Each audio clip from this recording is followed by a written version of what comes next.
செருப்பு தைக்கிற குடியில் பிறந்தாலும் திறமையும் உழைப்பும் இருந்தால் நாட்டின் ஜனாதிபதியாக அமெரிக்காவில் பிறந்த ஆபிரகாம் லிங்கனால் முடியும்.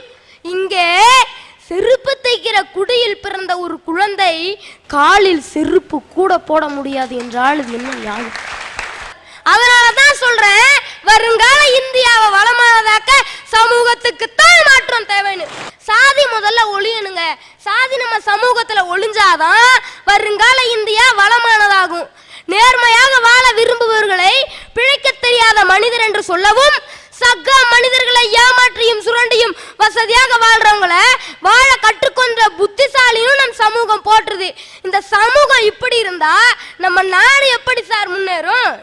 இந்த காலத்துல சாதியெல்லாம் யாரு பாக்குறா என்று வேதாந்த் பேசுகிற சமூக தூண்களோட கவனத்துக்கு செய்தித்தாள்ல வர மணமகன் மணமகள் தேவை விளம்பரங்களை பாருங்க.